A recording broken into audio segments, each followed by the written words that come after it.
আসসালামু আলাইকুম প্রিয় ভিউয়ার্স, কেমন আছেন সবাই? ইশরাত রান্নাঘরে আপনাদের স্বাগতম জানাচ্ছি।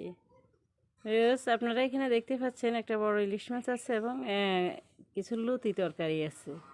তো আজকে আমি আপনাদেরকে দেখাবো সহজে কিভাবে ইলিশ মাছ কাটা যায় এবং লতি কাটা যায় এবং এগুলো কেটে ধুয়ে তারপরে রান্না করে আপনাদেরকে আমি সেই ভিডিওটা শেয়ার করব আপনাদের সাথে। ভিউয়ার্স, এই জন্য প্রথমে আমাকে একটা বটি দিয়ে নিতে হবে। এই যে আমি একটা বটি দিয়ে নিয়েছি। তো এখন আমি মাছটাকে কাটবো। তার আগে আমি লতিগুলোকে এখান থেকে একটু সরিয়ে রাখছি। মাছটা কিন্তু অনেক বড়, আপনার 1 কেজি 200 গ্রাম এই মাছটা। তো একটু কষ্ট হবে, আমার সময় লাগবে, তারপরে আমি কেটে দেখাচ্ছি।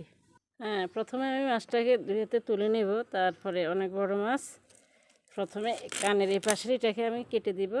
তারপরে বুকের এই পাশে আছে একটা, এই পাশে আছে একটা, তারপরে এই যে এইভাবে ফেলে দিব। তারপর আমি এই পিঠের এই অংশটা ফেলে দিচ্ছি। মাছটা অনেক বড়, তো অনেক ভারী। এভাবে তারপর আমি মাছটা আঁশগুলো ছড়াইয়ে দিব।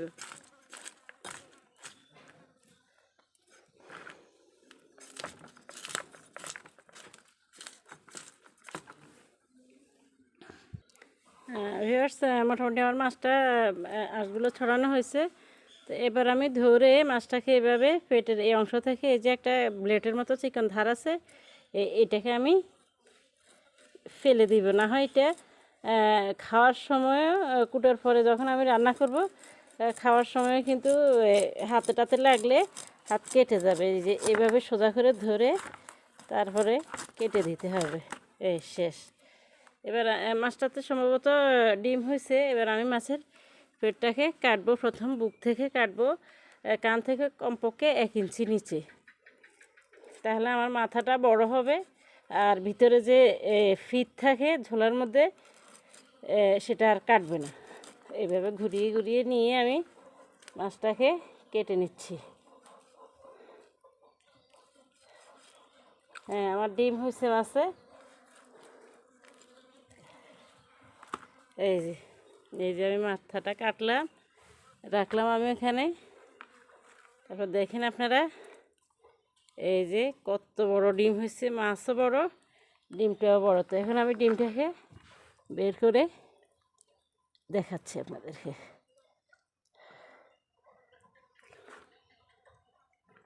মাশাআল্লাহ, এই যে একটু ডিম আমার ভেঙেও গেছে।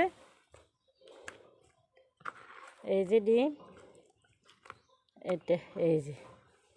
তো এখন আমি ওটাকে রাখলাম। এখন আমি বড় করে, ওইটা বড় মাছ তো এত বড় করে কাটবো না, আমি 2-3 পিস কাটবো। বাকিগুলো আমি ছোট ছোট করে কেটে নেব। এই যে প্রথম আমি এইভাবে, এই যে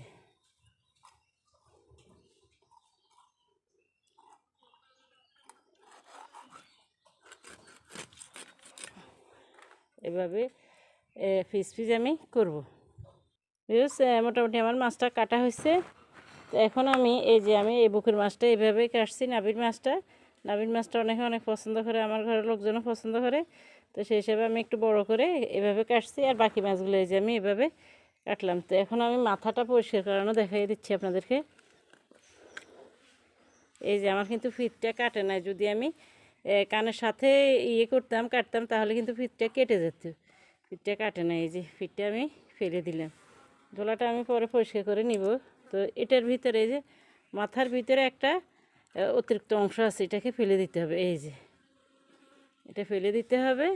আর মাছের ঠোঁটটাকে এখন আমি সুন্দর করে কেটে নিব, অতিরিক্ত যে অংশটা আছে। এভাবে নিয়ে শেষ আমার। এই মাথাটাকে একটু, কানটাকে হালকা একটু আমি কাটবো। না হয় কানের ভিতরে তেল ঝাল না ঢুকলে ভালোভাবে মশলা হবে না। তারপর আমি মাছের এই যে অতিরিক্ত হরড়ি বলে এটাকে, সেই জিনিসটা আমি বের করে ফেলে দিচ্ছি। এই যে এটা অতিরিক্ত অংশ, এটা থেকে রক্তের গন্ধ করে, এই জন্য এগুলো আমরা খাই না। আমার মাও দেখতাম যে এগুলো ফেলে দেয়। তো শেষ আমার মাছ কুটাটা। এবার আমি লতি খুলে কুটবো, মাছটা ধুয়ে তারপরে রান্না করব, সেটা আপনাদের সাথে আমি শেয়ার করছি। ভিউয়ার্স, এখন আমি আপনাদেরকে লতি কুটানোটা দেখিয়ে দিচ্ছি। এই যে এইভাবে ধরে চিকন চিকন লতি, এগুলো মোটা না। অনেকে বলে যে এই কচুর লতি কাটলে পরে হাত চুলকায়, আসলে না, এটার একটা সিস্টেম আছে। এই যে সুন্দর করে এভাবে এভাবে আমি তরকারিগুলোকে সুন্দর করে কুটে তারপরে মাছের সাথে রান্না করব। এই যে এটা কিন্তু দা লাগেও না, হ্যাঁ, দা ছাড়াও এই তরকারিটা কুটে যায়, আর আপনি ইচ্ছে করলে দাটাও ইউজ করতে পারেন। তো এইভাবে আমি লতিগুলোকে কুটে নেব মাছের পরিমাণে যতটুকু লাগে। হচ্ছে অনেকে এই লতি আবার দা দিয়ে কুচিয়ে ফেলে, আসলে কিন্তু তা ঠিক না। উপরের এই আঁশটা যদি আপনি না ছড়ান তাহলে এটা ভিতরে খেতে ভালো লাগবে না। যখন রান্না করবেন ঝাল, লবণ ঝাল কিছু ঢুকবে না, লতির স্বাদটা আপনি পাবেন না। তো লতি আর ইলিশ মাছ এটা অনেক মজার একটা খাবার। ইলিশ মাছ সবারই প্রিয়, লতি তরকারিও অনেকে পছন্দ করে। পার্সোনালি আমার নিজের কাছেও ভালো লাগে। তো এখন আমি এটাকে রেডি করে নিচ্ছি। সো ভিউয়ার্স, আপনারা দেখতেছেন এই যে আমার লতিগুলো কুটা হয়ে গেছে, চিকেন লতি। সবগুলো লতি আমি দিচ্ছি না, কারণ আমার মাছের সাথে যতটুকু লাগবে ততটুকুই আমি দিব। তো এখন আমি আস্তে আস্তে চুলের দিকে যাচ্ছি, চুলে আগুন দিব, তারপর মাছ রান্না দেখাচ্ছি লতি দিয়ে।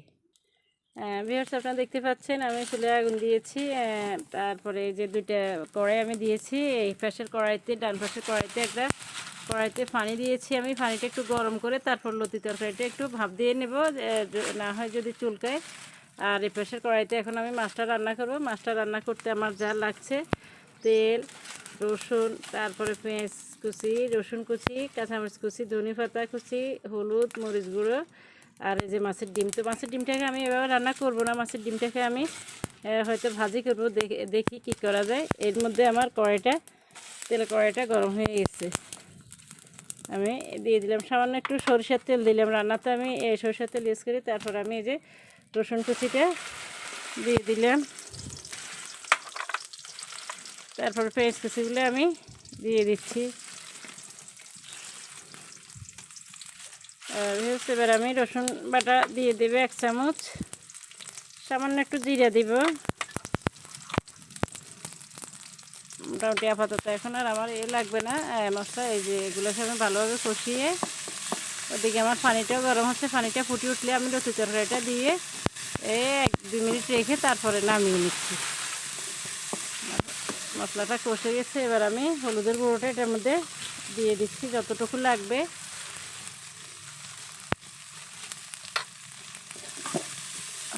এবার আমি এটার মধ্যে যতটুকু পানি লাগবে মাছটা কষানোর জন্য, সেই পানিটা আমি দিয়ে দিলাম। পানিটা দিয়ে এবার আমি মরিচ গুঁড়োটা দিয়ে দেব। 1 চামচ মরিচ গুঁড়ো নিয়েছি আমি একটু কাঁচামরিচ ইউজ করবো এটাতে। আর লবণ যতটুকু লাগে আমার, এই যে লবণটা আমি দিয়ে দিলাম। নিয়ে তারপরে এখন আমি এটাকে ঢেকে দিব। এটা ফুটিয়ে উঠলে তারপরে আমি মাছটা দিব, তাহলে আমার মাছটা আর ভাঙবে না। ওইদিকে আমার ইয়েগুলো গরম হয়ে গেছে, পানিগুলো গরম হয়ে গেছে, ভাপ উঠতেছে খুব জোরে। এখন আমি এই ধোয়া লতি তরকারিটা আগে আমাকে ধুইতে হবে, ধুয়ে রেখেছি আমি। এখন এটাকে আমি বফে দিয়ে দিলাম। একটু ফুটে উঠলে পর আমি নামিয়ে এটাকে ছেঁকে তারপরে মাছের সাথে দিব পরে। আমি দেখবো আমার এটা ফুটে উঠছে কিনা, পানিগুলো ঝোলগুলো সুন্দর করে ফুটে উঠেছে। তো এখন আমি আস্তে আস্তে এটার মধ্যে মাছগুলো দিয়ে দিব। প্রথমে আমি মাছের মাথাটা দিয়ে দিচ্ছি এক পাশে, তারপর আমার বড় মাছগুলো, এই যে বড় বড় মাছ কাটলাম আমি, এগুলো দিয়ে দিলাম। ইলিশ মাছ খেতে অনেক মজা, কিন্তু কাঁটও আছে। এই যে সবগুলো মাছ আমি দিয়ে দিলাম। আজকে আমার লোকজন বেশি একটু, এই জন্য আমি সবগুলো মাছে রান্না করে ফেলতেছি। এই যে তো এখন এটাকে আস্তে মাথাটাকে ধরে আমি একটু উল্টিয়ে দিলাম। এবার কষতে থাকুক, তারপর আমি এক পাশে আস্তে লতিটাকে দিয়ে দিব। লতিটাও ফুটে উঠেছে, এখন আমি ঢেলে নেব। ভিউয়ার্স, আমি দেখবো আমার মাছটা ভালোভাবে কষেছি কিনা। হ্যাঁ, আমার মাছটা হয়ে গেছে সম্ভবত ভালোভাবে। এখন আমি এই যে লতিটা ভাপ দিয়ে নিয়েছি, এই লতিটাকে কিন্তু আমি ভাপ দেওয়ার আগে এটাকে ধুয়ে নিয়েছিলাম। হ্যাঁ, এখন আর ধোয়া যাবে না ঠান্ডা পানি দিয়ে। তারপর আপনার এই যে এই পাশে চুলে আপনারা এখন আমি ঢেকে দিচ্ছি। এই পাশে চুলে আপনারা যে কড়াইটা দেখতেছেন, এখানে আমি একটু পানি দিয়েছি। যদি আমার তরকারিতে পানি লাগে এখন তো তখন আমি গরম পানিটা এটার মধ্যে ইউজ করব, কারণ লতি তরকারির সাথে ঠান্ডা পানি ইউজ করলে পরে গলে চুলকাবে, এই জন্য। তো হতে থাকুক, তারপর আমি পরিবেশনের জন্য রেডি করব। তার আগে আমি একটু একটু কাঁচামরিচ আমার এখনও দেওয়া হয়নি। কাঁচামরিচটা আমি এখন দিয়ে দিচ্ছি এটার মধ্যে। আর একটু জিরে আমি এটার মধ্যে, সামান্য একটু জিরে আমি এটার মধ্যে দিয়ে দিচ্ছি। একটু জিরে আমি দিয়ে দিলাম, মুজে একেবারে সুন্দর হয়ে যাবে। কারণ বড় মাছ নাড়তে গেলে এটা ভেঙে যেতে পারে। হতে থাকে মিউস, আমি মাছের ডিমটা রান্নাতে দিই নি, রান্না মাছের সাথে দিই নি। আমি বলছিলাম যে এটাকে আমি আলাদা করে ভাজি করবো। তো আমি একটা বাটিতে নিয়েছি, এখন আমি একটু হলুদের গুঁড়া দিলাম এটাতে। তারপরে এখানে 1 চামচের মরিচের গুঁড়ো আছে, এটা দিয়ে দিলাম। সামান্য একটু কাঁচামরিচ কুচি দিলাম আমি, একটু রসুন বাটা দিলাম, আর এই যে পেঁয়াজ কুচিটা আমি দিয়ে দিলাম। তো এটা দিয়ে ভালোভাবে আমাকে এখন কষলিয়ে নিতে হবে। ভালোভাবে কষলিয়ে তারপর আমি চুলে দিব। এদিকে আমার মাছটা সম্ভবত হয়ে গেছে। তো এখন এটাকে আমি হাত দিয়ে ভালোভাবে কষলিয়ে নিয়ে তারপরে তেলে কড়াই চুলে দিচ্ছি। সর্বশেষ আমি লবণটা দিয়ে দিচ্ছি এটার মধ্যে, যতটুকু লবণ লাগবে আমার ভালো করে মেখে নেওয়া। এবার ভিউস আমার কড়াইটা গরম হয়ে গেছে। আমি মাছের ডিম ভাজির জন্য যতটুকু তেল লাগবে তেলটা আমি দিয়ে দিলাম। এখন আমার তেলটা গরম হয়ে গেছে। এবার আস্তে আস্তে ডিমগুলোকে দিয়ে দিতে হবে, দিয়ে দেবো আমার ধরো একটু হাত দিয়ে ভালোভাবে করে দেবো। তারপরে একটা ঢাকনা আনি, ডেকে দাও, আস্তে আস্তে জল দিতে হবে এটার। আর এদিকে আমার মনে হয় মাছটাও হয়ে গেছে। মাছটাকে এখন আমি হয়ে গেছে, আমি ধনেপাতা দিয়ে দিচ্ছি। ধনেপাতা দিয়ে এখন আমি এটাকে নামিয়ে পরিবেশনের জন্য রেডি করব। ভিউয়ার্স, আপনারা দেখতেই পাচ্ছেন আমার রেডি হয়ে গেছে খাওয়ার জন্য কচুরলতির ইলিশ মাছ দিয়ে কচুরলতি রান্না। আর এই যে মাছের ডিমটাও আমি ভাজি করেছি হাঁসের ডিমের মতো, যে পেঁয়াজ মরিচ দিয়ে কষলিয়ে। শুধু তফাৎটা হলো মাছের ডিমের সাথে আপনার যে বাড়তি রসুন বাটা, জিরে বাটা এগুলো ইউজ করতে হয়, না হয় গন্ধ করবে, এই জন্য। তো ভিউয়ার্স, আমার এই রেসিপিটা কেমন লাগলো আমাকে কমেন্টস করে জানাবেন। আমার ভিডিওতে একটা লাইক দিবেন, আর আমার চ্যানেলটাকে প্লিজ সাবস্ক্রাইব করবেন। ধন্যবাদ, সবাই ভালো থাকবেন। আল্লাহ হাফেজ।